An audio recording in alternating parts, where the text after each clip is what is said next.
Hello and welcome to ITE, or Intro to Internet Services. I'm your instructor, Tom Feist, and I want to take a few minutes and introduce you to the course and kind of go over the syllabus with you, or at least some of the finer points of the syllabus.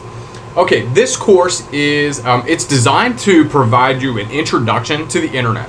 We're going to learn about things like email, web browsing, search engines. We're going to learn about FTP, file compression, and other software, and basically how to keep yourself safe online. We touch into some little bit of e-commerce. It's really kind of a very broad overview of lots of topics, all related to the internet, which is something that all of you probably use every day, and certainly because you're taking this course online, you're using the internet every day. But a lot of us who use the internet every day don't really understand a whole lot about how it works or why it works, or where it came from.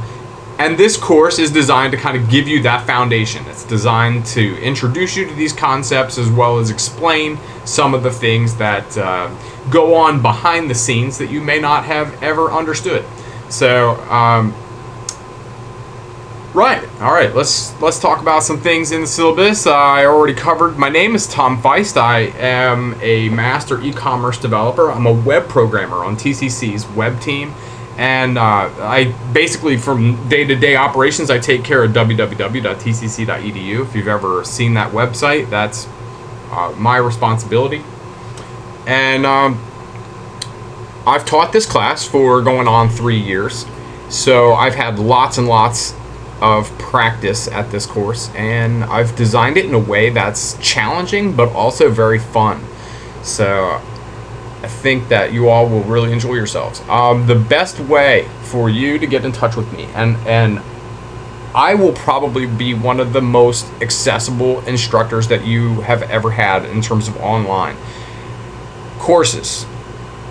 Okay, Monday to Friday, I'll respond typically within 24 hours. There are periods, though, that it takes me a little bit longer because I get flooded with people and requests typically around like web project due dates and stuff like that. I might take a little bit longer, but anyway, email is my preferred method, and my email address, so you can't miss it, is right there in big and bold. It's tmf22@email.vccs.edu. And some of you may have already contacted me through my faculty email or my staff, because I work full-time at the college too, and so I have a full-time college email address. But please, please, please, if you're corresponding with me about classes, do it at tmf22@email.vccs. I get those messages on my phone, and I check them all hours of the day and night. I don't check my staff email, okay, on weekends or at night. So if you're sending me things at my staff email account, which I don't even have listed here, but a few of you have already found, and it happens every semester, don't send email to that other address, because, expecting that it's going to make things faster, because it won't. It'll make things slower, and I won't remember where, what email address did you send things to, and anyway, keep all of your correspondence at tmf22@email.vccs.edu. Okay, I have an office, really a cubicle, in the TCC Green District Administration Building. That's on Norfolk campus of Tidewater Community College. And I'm in Suite 618.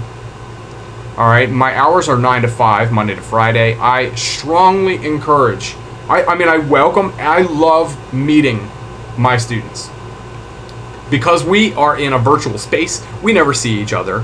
We might talk to each other on the phone, and we'll definitely talk to each other on email, but I never see any of you. I love seeing you. I have no problem seeing you. I strongly encourage you, though, if you are traveling from any distance to come and see me, let me know ahead of time that you're going to be there.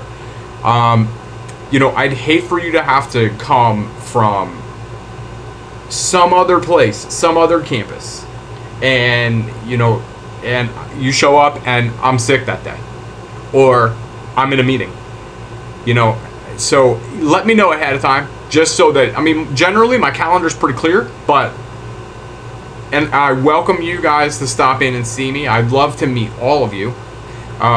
but let me know ahead of time that you're gonna stop by. Okay, there are no prerequisites for this class. There's no co-requisites either. These are some of the topics we're going to cover in the course. Like I said, it's an introduction it's an introduction to the web browsers, how to use email, communications via email, searching the web, different types of connections to the internet, how do you download data, communicating on the internet, and we will get into developing a web page. We will develop, as part of the course requirements, a very basic HTML web page that will introduce you to the concepts of HTML and how text and graphics are formatted on the web. We will upload files to the server via FTP. So and we'll cover. Let me slide down here. I was going to start talking about materials, but we might as well switch over to this section. Okay, some of the requirements for this computer: you need a reliable internet connection and regular access to an equally reliable computer. Okay, you are taking classes online. This is a 4-credit class, so we're going to be doing a lot of work. If we met in person, we would meet multiple times per week. So we're not meeting in person. So expect that there's going to be a lot of things that you need to do that require A, internet, and B, a computer.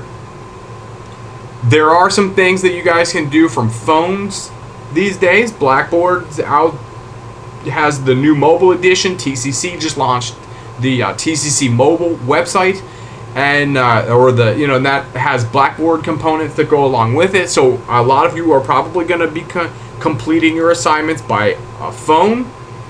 And I'm going to tell you right up front, you will be able to do most of your work from a phone. However, you will be subjected to the same grammatical and spelling rules. And oh my gosh, phones they make you they make you have no train of thought whatsoever. And posts from phones are usually scored very poorly because your train of thought is like everywhere, and it's impossible for me to grade. But I understand that it's convenient. So, and a lot of you are going to post from phones. So I'm not going to fight it. I'm just going to tell you that if you post from a phone, be ready to, unless you are doing an exceptionally awesome job at it, which 99% of people don't when they're posting from a phone. Unless you're doing that exceptional job, expect that your posts are going to take a great hit when you're posting from a phone. So you need access to a computer, you need access to internet for this class. Your student email account is going to be a vital lifeline for you in this class. We will transmit email a lot. Part of the course's requirements are that you are familiar with email communication, so we will be doing a lot of emailing. And you can certainly email me anytime that you need access to me. But your student email account, you need to check it frequently. I say daily here. And you probably don't need to check it daily, but you're going to need to check it an awful lot because I will communicate foremost through email. Okay, some recommended materials. USB flash drive, I say 2 gigabytes or larger only because I don't even know if you can buy one smaller than 2 gigabytes these days. They're super cheap. You can go pick one up at Walmart or any place that sells even the most basic electronics these days sells USB flash drives. The reason that I say this, if you're going to be an online student, you need a USB drive, especially if you don't have a computer of your own, but especially if you do have a computer of your own. The reason is that you'll move around from computer to computer. You might work on things while you're at work, maybe, if you're in a situation where you can do some of this work at work. And you'll need access to your files and things while you are on another machine. You might need to go to a computer lab because your computer crashed and you need to upload your web project. Well, if you have a flash drive and everything is on it, you can just yank it out and go take it to another computer and shove it in, and you got everything you need. So I would say a 2 gigabyte or larger flash drive. You really won't need 2 gigabytes. You need 5 megabytes. Okay, that's a gigabyte's 1,000 megabytes, so that's 2,000 megabytes or larger, I'm saying, but it's only because you can't buy one smaller than that, and I'm saying that you're going to need 5 megabytes of space probably in total. So anyway, we won't use a lot of space on a flash drive, but it's just the convenience of having that thing there that you can save things to, yank it, go to somewhere else, plug it, and you're good to go. Headphones. I list headphones because the course materials are all going to be videos. They will be videos, some of them produced by me, some of them are going to be other videos that are exceptional, that are shorter than what I could do, and they're done better than what I could do. So why reinvent the wheel? The material's already out there. So I link to a lot of videos that you will watch. Headphones might be a great thing, so that if you're working and you can watch on lunch break or something, you can use the headphones in those situations. Also, I recommend having an alternate computer or alternate source of internet access, okay? I mentioned it earlier. It happens every semester. I mean, I see this time and again. Your computer is not going to wait until in between semesters to break on you. It's going to wait until 11:30 p.m. on the night the final exam is due at midnight. Okay, that's when your computer is going to break on you. Arrange this. Expect it and arrange ahead of time alternate access to internet and or a computer. So know where your fire escape is going to be in the event that your main computer just goes belly up on you in the middle of a semester. Alright, I list the text as optional. Internet comprehensive, there it is down there. ISBN if you want it. I'll tell you the truth, you're not going to need the book. If you've talked to other people that have had my class, they'll tell you, you don't need the book. This class is going to use YouTube videos and my own lecture videos. I don't even own a copy of the book. I'll be honest. I haven't even seen this edition of the book. So, if you have the book, go back to the store, tell them that you dropped the class, return the book, get your money back, okay? Don't tell them I said that though, but just, look out for yourself. You're not going to need the book. Everything that we teach in this class, the beauty about learning about the internet on the internet is that everything about the internet is on the internet and it's there for free. So we're going to make use of that. Here's a little bit about me. I introduced myself in the beginning. I'm a web programmer, right? I have degrees from Old Dominion University and William & Mary. One of my passions is globalization. I also teach business, and I'm credentialed to teach Business 100, and I teach that also regularly. So if any of you out there need to take Business 100, you might look me up, especially if you like my style, because my Business 100 teaching style is the same, and I'm even more passionate about my business stuff. I've studied lots of different places: Thailand, Cambodia twice, Vietnam twice, Singapore, Malaysia, India. I went to Brazil and China with TCC. So I've been lots of different places, and I've also traveled recreationally throughout Europe.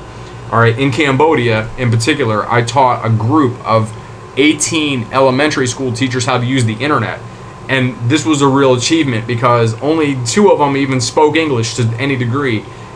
But I lucked out because, the Cambodian word for Google is Google. So the good thing was they didn't understand a word of what I was saying, but I could at least fumble around and get them to the right places that they need to be. And I taught them about some of the different things. So if I can teach these people who don't even speak English about using the internet, you all have a great head start on them. So I figure you all are going to be a lot easier than teaching those Cambodian teachers. And I laugh as I say that because sometimes it can be a real challenge. But that's why I love teaching. Okay, so in my free time, right, I enjoy photography. I actually run a studio that benefits animal rescue. And it will take me away from my computer a lot on the weekends. So if you email me on weekends, I'm actually going to tell you right up front, my availability on weekends might be somewhat worse than during the week. So, and it's not that, it's not that I'm just sitting on the couch and not answering any student email because I don't feel like it. It's just because I'm working 14 hours in a day and I don't always have time to come home at 10 o'clock at night after I've been photographing pets all day, which is absolutely exhausting, and then pull up my faculty email and start answering questions about FTP. It's just not the thing that I feel like doing a lot of times. So weekend availability, I might be a little bit worse. If you're going to contact me, you'd be better off doing it during the week, okay? Or at least I'll be a whole lot faster in terms of replying. Let's talk some about the assignments. Assignments are organized in some big categories here. We've got discussion forums. I got this. Then they make up 28% of your final grade. And I'm sorry that the percentages are all kind of like out of whack. I'd love to have nice even percentages, but over the years I've kind of tweaked things and they've all ended up being these weird percentages. But anyway, discussion forums, it's 28%, so it's almost a third of your grade. And the discussion forums they vary. Every week you'll have at least one topic to post in, and sometimes you'll have 2 or 3 topics to post in, and you really need to put a lot into those posts because the nickel and dime points lost because of bad grammar or poor thought train that isn't communicating to me that you're watching the videos or learning anything. Those nickel and dimes throughout the semester are going to come back to hurt you at the end of the semester, but there are a lot of them. So at the same time, don't freak out if you really mess one up. Take that as your wake-up call and say, all right, I need to really give him some more, and expect I'm going to grade you pretty hard because I don't see you, so I have to gauge your learning based on the input that I get back from you, and that input is what you're submitting through the forums and stuff. Okay, then there's a category called miscellaneous small assignments, because we will do lots of little things throughout the course of the semester that don't really fit anywhere, but they just have this whole category of their own. It's just miscellaneous small assignments. Things like the syllabus quiz, the website, qualification exercise. We'll complete a class wiki, and we'll do some things on LinkedIn, social media project, and they're little assignments for the most part.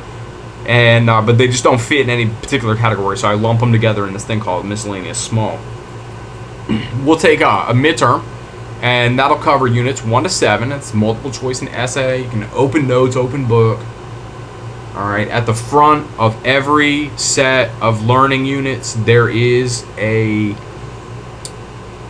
list of questions at the front of that. If you make a note to just, as you're going through the videos for that particular unit, to answer those questions, or at least to be aware of the things that it's talking about, and or take some notes when you hear it talking about some of the points that I have listed. Like if I say understand the difference between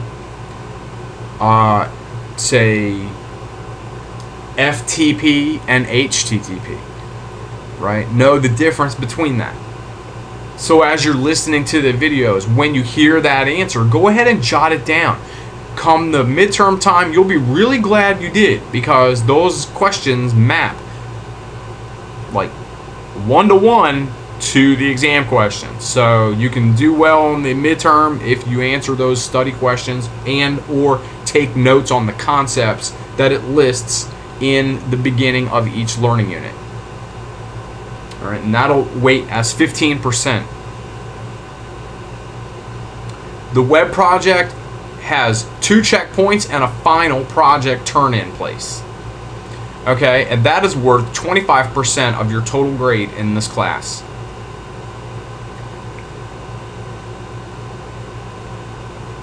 I used to have the web project due all at once, and that was terrible because students would wait.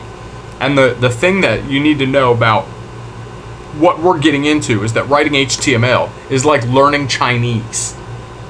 Okay, it kind of builds on itself. You would not walk into an advanced Chinese class having skipped all of the other intro lessons leading you up to advanced Chinese, right? You wouldn't do that because you would fail flat on your face. The same thing is going to happen with HTML. If you don't make sure that you understand things right from the outset at checkpoint 1, you will not complete checkpoint 2 because it's not going to make any sense to you because you didn't do checkpoint 1. Very important that you pass those checkpoints and that you have a good understanding of HTML. If you are having problems, you need to reach out to me early. The earlier you reach out, the better off you're going to be because I can answer those questions before we turn into advanced Chinese and you're asking me how to say hello. When you do all of your work in this class and you submit everything on time and you get good grades on everything you put in, you show me that you're learning, you connect things to the resource materials, the videos and whatnot that we will watch, you make those connections, you synthesize ideas, and you work hard and you give me good quality work, you might get an A in this class. And if you do, you're exempt from the final exam. Now the cool thing about that is if you pull up the course outline which accompanies the syllabus, the thing that you might notice is most of the semesters I try to structure them in a way that if you're exempt from the final exam, you might be done class 2 weeks early. So check out the schedule and look at how it goes.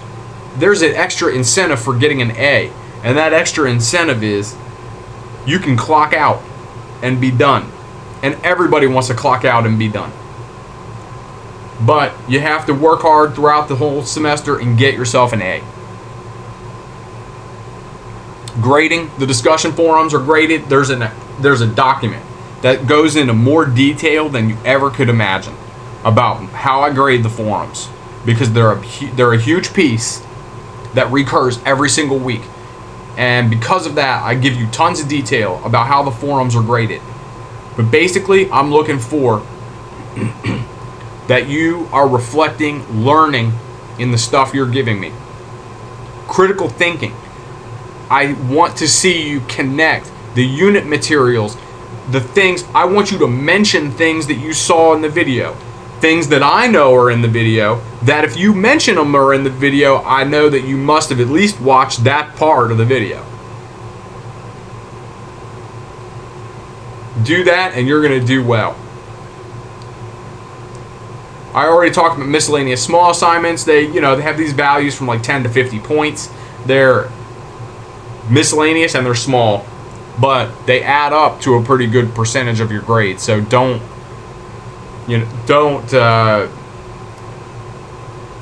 get into a belief that because they're miscellaneous and they're small, they mean nothing, because they actually do have a pretty good weight.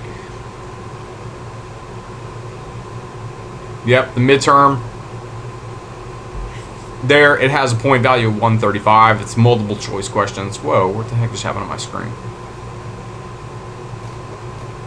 Has a point value of 135. It's multiple choice and 3 short essays.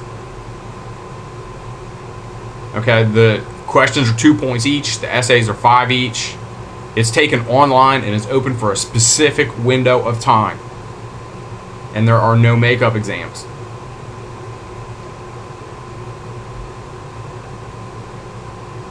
Yeah, web project has a value of 100 points in total, spread through 2 checkpoints and a final submission.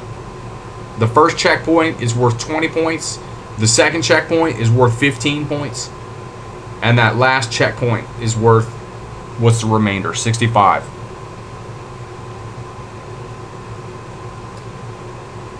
The final exam, if you need to take it, is full essay style. It requires your kind of application of cumulative concepts. So, I'm going to ask you questions that require you to tie things together from the very beginning of the class all the way through to where we're at now. So it'll be challenging. But I enjoy reading your online submit. I enjoy reading because I think that I can get a better understanding of your learning. by listening to what you're saying in your written responses. So anyway, the final exam's full essay. We use the 10 point scale in this class, which is, I believe, a TCC standard. So we just said there's 90 to 100 is A. Some notes on grading. All right, weeks run Sunday to Saturday. The course outline, which I mentioned before, that's a companion document that will go with your particular semester, and it mentions specific due dates. The reason I do Sunday to Saturday is because I know that students who take classes online often need flexibility. So by starting a week on Sunday and ending it on Saturday, your unit materials, they touch 2 days. They touch 2 days inside of that week. 2 weekends, I should say, inside of that week. So if you know next weekend you're going to be out of town, or you're not going to be able to complete the units for that are due on that Saturday, then you have the current Sunday to get busy and get those things done and get them turned in on time. I know that most of you work on these classes during the weekend. So I make it so that your due dates span 2 weekends. Makes it more convenient. It's just easier for everyone. So that's how we do it, Sunday to Saturday. Late work. There's a late work section policy in the syllabus, but I'll basically explain it to you in its gist. Everything that we do has punctuality points associated with it. Usually they're 5 points. Turn it in on time and you get 5 punctuality points. If you, for every day that it's late, it's -1. And if you turn it in like a month late, because I have students that get behind and then they turn things in,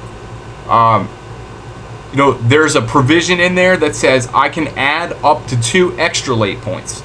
I can subtract 2 extra late points. So that would be a -7 because it's just insanely late. Okay, now the other thing I want you to know about late work is if you get things done on time, I'm going to grade them in a pretty timely manner. If you turn something in late because of how busy I am, I'm usually teaching 3 sections of something, and I'm running the studio and I'm working full time. So my life is like jam-packed. But I have room for everything as long as it's in a rhythm. You get out of that rhythm, you turn something in late, I'll grade it before the end of the semester. That's it. If it's done on time, you're going to get it graded in a pretty timely manner, usually within a few days after things are due. I'll have grades put up, and certainly within a week there will be grades put up. But if you turn something in late, even if it's 1 day late, I may have already downloaded what was due the day before. And if you get caught, in that kind of a scenario, the only thing I can say is it will be graded before final grades are due. And that sounds ridiculous, but the one thing I don't have time to do is to constantly go back and fill in holes. So when students kind of fall behind and they drag their feet, you're going to lose the feedback, the ability to get timely feedback on how you're doing, because I can't guarantee that I have enough time to go back constantly and pick up little pieces that people are dropping in the forums and whatnot.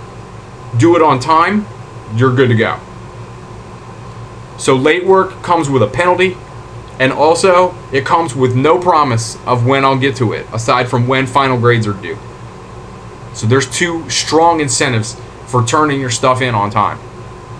Rounding applies only to your final grade. So that's how I work that. Everything else that's presented in Blackboard is presented as a raw score. So it'll be, 89.2, or you'll see 79.5 in Blackboard, all the way up to your final grade, and then your final grade gets rounded up. All right, this course is organized into packets called learning units. They're in Blackboard. Each unit's got the pieces called learning resources. And learning resources are directly related to the course's learning objectives that are listed in the unit. I already talked about the list at the beginning of each unit. Make use of that. The discussion forums. We have the discussion forums every week. There are two categories: discussion and discovery. A discovery thread requires you to perform a task and post the result, or to state your opinion about something and then defend it based on, critical thinking and application of the resources, the videos and things that we watch, and the articles maybe that we read. They do not require replies to your classmates. Although replies are always welcome, they are not required for discoveries. Then there are discussion threads. Discussion threads require a post and the replies to classmates, and it's determined, the number of replies is determined by, there's a number in parentheses. So let me type.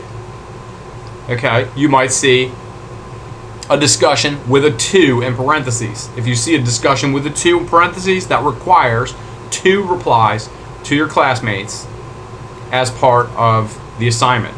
If you, on the other hand, if you see a discussion 0 threads do not require replies to your classmates. They require 0 replies. And the reason that I decided to do this a while back, when I first created the discussion discovery thing, I had everybody discussing everything, or I had the discoveries. Well, I've done this class for long enough to know that there are certain topics that just don't yield good conversation. So I just killed it. I'm not going to make you all, I'm not going to force you all to have conversations about things that are just hard to have conversations about. Things like your preferred email client or something. That kind of discussion. It's not something that is conducive to a discussion. So I make it a discussion 0. Just eases your workload, because I'm not about having you, forcing you to do work that's, really tough and sometimes just pointless. So that's why I created the discussion 0, and you'll see them noted in Blackboard. The forums will be noted as either discussion 0 or discussion 2. If it's discussion 2, 2 replies to your classmates are included in the grade. There is a document in Blackboard that I mentioned earlier, Learning in Forums. Do yourself a favor and look at that document, because it goes into it at detail. All right, every semester I have someone ask me about working ahead, and I'm going to say it, this is not a work at your own pace course. Part of what you're going to get, the value of what you'll get from this class, is the interaction with your classmates. But every semester I have someone who will run ahead and do several units out into the future. Okay, that's fine, I guess, except for one thing. You better remember that when it comes time to do the replies to your classmates, you better come back and pick up those pieces. Or else every one of your forum posts is going to be -6 if it's discussion 2, because there are no replies to your classmates.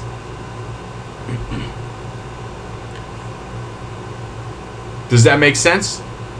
I hope so. Really, this is not a work at your own pace course. So stay with the class, even if it's tempting to go jump ahead.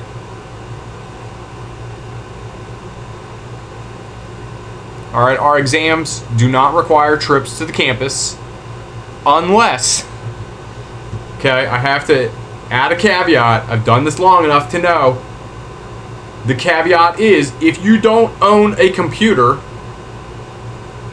you're going to need to take a trip to campus. However, you don't need to go to a testing center. You could go to a library. But if you don't have a computer, I do not recommend you attempt to take any exams using a telephone, because Blackboard is not very consistent with how it works with telephones. You proceed at your own risk. I have a no tolerance policy for technical failure when it comes to exams. If a problem happens with your exam and it submits, well, I'm very sorry, but that was a submission. I am flexible with the exams in that I don't require you go to a computer lab, but I am also very strict about no amnesty for technical failure. I'm not going to reset an exam because your computer decided to reboot in the middle of it. And that seems harsh, but again, I don't see you all face to face. In an online environment, it's very easy to lie. And, I hate to even think that that's a possibility, but it is. And so my policy is, I'm flexible, but I'm strict as far as what I will accept and what I won't tolerate. Okay, we're going to do the website project. Website project we will complete using FTP. Alright, and if you want to talk about Chinese, that's like throwing Arabic into the mix too, because now we're talking Chinese and we're learning Arabic on the side.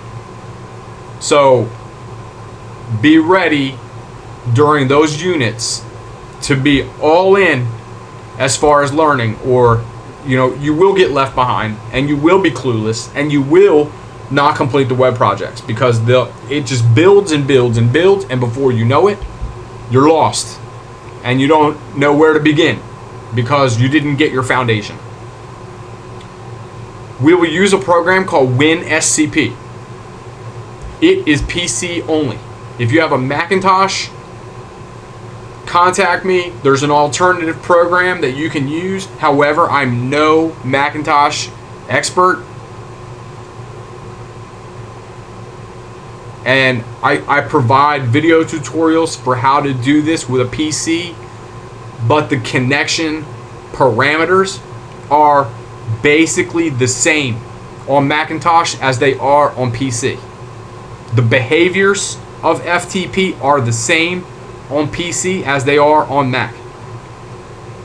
The only difference is the interface that you will use to put the files over. Alright, one of the HTML videos that we view is actually it's a kid, and he's working on a Macintosh. So I put that video in there, number one, because it's well done. He actually does a really good job, even though he's quite young. So some of you might kind of scoff at the idea of us learning HTML from a 14-year-old, but hey, these kids are digital natives. They dream in HTML. So he is a good teacher. He knows how to show it, and he's using a Macintosh, which can help because he uses the language of a Macintosh person, so that if you happen to be using a Mac, he'll connect and you'll connect with what he's saying, because you know all the different little programs and things that he's using to edit his text files and whatnot. So that's good there. Otherwise, everyone else is going to view these on a PC. As far as the videos, will all be on PC. And the people who have PCs, you can still watch the Macintosh video, because he's just typing text. It just happens that he's using, instead of Notepad, he's using whatever the Macintosh text editor is called. But it's still the same thing. He's doing the same thing. So it still applies. It's just that Macintosh people they'll pick up on it a little bit more. Some things about communicating in this course: don't use all capital letters because it's considered screaming. Please remember the human. Really, when we're in online discussion places, it's really easy to criticize people and jump on them. But please remember, there's a human being on the other side of the computer. The other thing is substantiate your criticisms. When I saw this one posted, you can hate on me all you want, but I think Facebook just stinks. That was a honest to goodness submission for a forum post. This did not get a good grade. This is not substantiated at all. This is not linked to course learning unit materials. And the last one is avoid the use of sarcasm. Okay, I'm being sarcastic a lot to you all in this video. But it works. Why does it work? You know I'm being sarcastic because I have the power of inflection, tone, and those things are missing from online. And it's past my dog's dinner time, which is why he's going to start barking at me. So I'm going to try to wrap this up. All right, hold on, okay? Hold on. I mentioned it before. I'll mention it again. Phone posting statement. Posting from phones is convenient. I know it is. But text style language.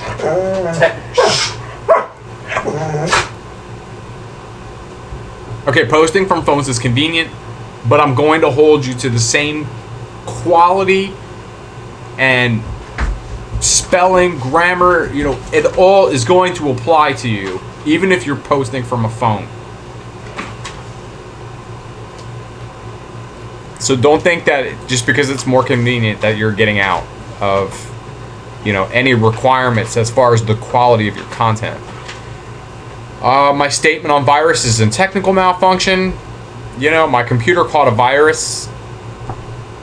Wow, that's terrible. I'm sorry to hear that.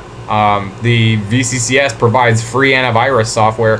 When you log into Blackboard, check. It's underneath it. At least it was this past semester. It was underneath of your courses. Like when you log in on Blackboard and you have your courses listed on the right-hand column, the virus software was like down underneath of that.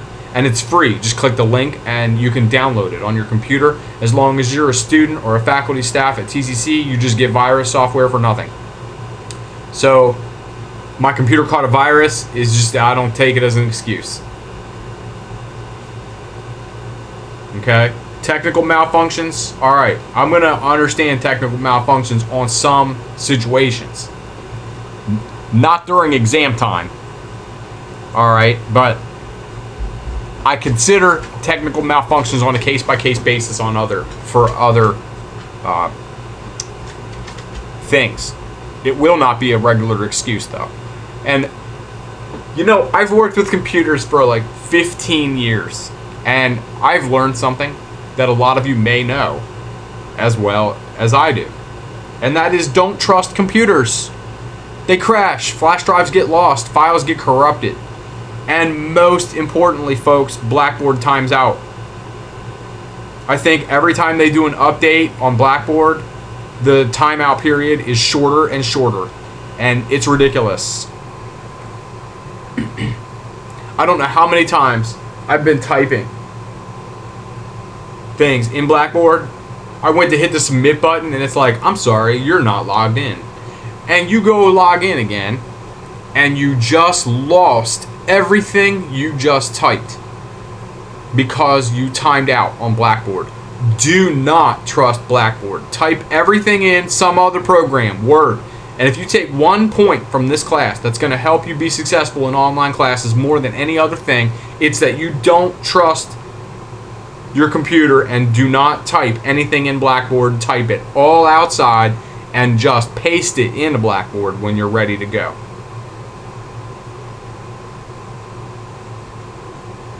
Another important expectation or managing your expectations is managing your time. You got work, vacation, kids, family. Okay? Online courses are not less work. If you think this is going to be less work, it isn't. Reality check. And this is it. Expect to spend about 6.5 hours a week completing assignments for this course. And that's not a threat. I'm just saying it's a 4-credit class. And so it requires that there be a certain amount of instructional, time spent working on materials for the class. Understand that and manage your time effectively. The next tip for success that I could give you is develop self-discipline. You will need more diligence to succeed in this class, because without a specific day and time we meet, it's going to be so easy to find things that are just, they're more important. This online class can wait. It doesn't have a due date. There's not something hanging over your head. It's not like we meet Tuesdays at 7 p.m. Having that physical class that you need to walk into really helps you to develop discipline. And as an online student, you're not going to have that. So be ready. Another tip for success, communicate with me. I'm going to communicate with you. Yeah, if you email me and you don't hear back from me, I'm probably dead. Alright, or asleep. And I'm serious about that. I will be very responsive. You just need to communicate. And the sooner you do it, the better you'll be. Don't just learn, teach us too. Nobody knows all there is to know about the internet. And it's particularly technology. Alright, I may be your instructor, but I'm a lifetime student too. I love to learn. I love learning new things. I love understanding concepts that I didn't previously understand. So, don't just learn, teach us too. Right? I covered it before, to log into frequently to Blackboard and email. Okay, another tip for success. You're going to expect to be challenged. I already covered it. This class is, it's challenging. You're going to be learning Chinese and Arabic all at the same time. So, I'm here for your support, but you've got to communicate with me. Alright, and then have a backup plan for computer or internet. There you go. I already covered that earlier. And then there's a bunch of resources in the syllabus. Things like the college's website, the class schedule, and all that kind of stuff. Alright, the administrative policies, these are all the things that they basically make me put in my syllabus. They should be standard across all of your classes. Let me make a pause here on the plagiarism part.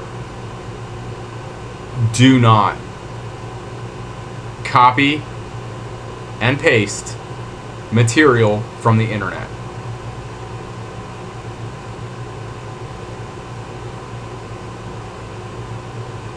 Do not copy and paste material from the internet. Okay, I've told you twice.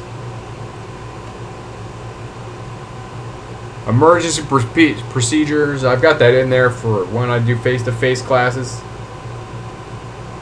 An interesting thing about online sections, let me talk about, let's say the TCC closes because of snow or something, or there's a power failure on Virginia Beach campus or something. Part of the bum deal that you get as an online student is those are not really excuses for us being, for materials being late. Okay, if it snows and the college is closed and it happens to be a due date, or you need to work on your class, well, the internet is still there. It's, wow, that kind of stinks, but you lose that benefit. So be ready to just, to give up the fact that, there really aren't any delays, unless there's like a major catastrophe and a hurricane strikes and, the entire region's without power like it was during Isabel, or, those kind of things, that's kind of an exception. But for the most routine kind of things, don't think that if TCC is closed for some reason or another, that's going to make it such that your due dates are not still happening, because we are virtual. All right, some of you may not even be in this state or this country, so the deadlines and closures and things just due to inclement weather or whatever, it's not having any effect on this class.